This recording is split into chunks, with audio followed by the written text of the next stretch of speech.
बेसरदेखि यो घले गाउँको भ्यू चाहिँ यस्तो बब्बालै छ क्या गाइज है। हेर्न नबोल्नु होला, अन्तिमसम्म हेर्न नबोल्नु होला, यस्तो बब्बा छ है। यो गाइज है हामी अब फाइनल्ली घले गाउँ आइसकेका छौँ होइन। ल हेर्नुहोस् घले गाउँको दृश्य रहेको छ, यस्तो बब्बाल छ है त। के छ भाइ रोहित भाइ, के छ भन त? तेरा बाप यहाँ छोड़कर गया था कि तेरी माँ?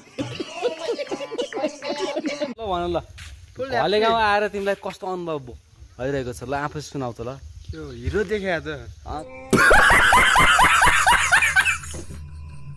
कस्तो भइरहेको छ? बब्बाल ह्याप्पी भइरहेको छु म, खुसी एकदम। कस्तो अबे जल्दी बोल, कल सुबह पनवेल निकलना है। हिँड्नु पर्ने ठाउँ यो होइन, यस्तो ठाउँै बबाल छ होइन। अब यो हेर्नु गाउँ हेर्नु भने यस्तो बबाल गाउँहरू छ कि जस्तै यस्तो गाउँहरू बबाल छ होइन। यो बस पनि आउँदो रहेछ यहाँ होइन। अब यो घले गाउँको यो उकालो रहेको छ हेर्नु, यस्तो बबाल उकालो छ यहाँ हेरी दामी उकालो छ होइन। दामी छ उकालो होइन। अब यो उकालो क्लियर माथि टपमा गएर होइन यत्तिकै फोटोसोटो खिच्ने अनि जाने आज। तर घले गाउँ हेर्नु म यस्तो सोचिरहेको थिएँ, तर त्यो सोचे जस्तो मलाई केही लागेन। यो घले गाउँ त राम्रो डेस्टिनेसन हो, तर यहाँ फिल्महरू पनि सुटिङ गर्न चाहिँ सिनहरू चाहिँ यहाँको बबाल हो।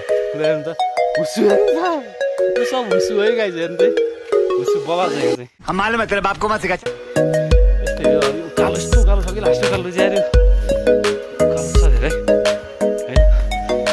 हेरेर अन्तिम यो चाहिँ ल यो चाहिँ घले गाउँको टप लो है, झन् टप हो नि यो टपमा जस्तो हुसु आँखा के हेर्नु त होइन, हुसु आँखा होइन। घले गाउँ घले गाउँ यो अहिले यहाँ तल बेच अनि यस्तो गर्मी हुने सिजनमा यहाँ चाहिँ हुसु आँखा कि बबा छ गाउँ। ट्रेकिङ यहाँ त यहाँ ट्रेकिङ जाने भने मान्छे त जो कोही मान्छे सक्दैन भने ट्रेकिङ जाने एरिया हो होइन। तर बबा छ वाह बबा छ ठाउँ चाहिँ। हेलो गाइस, के छैन ठिक छैन? चिया चाहिँ भइसक्यो यार, कस्तो लाग्यो त यो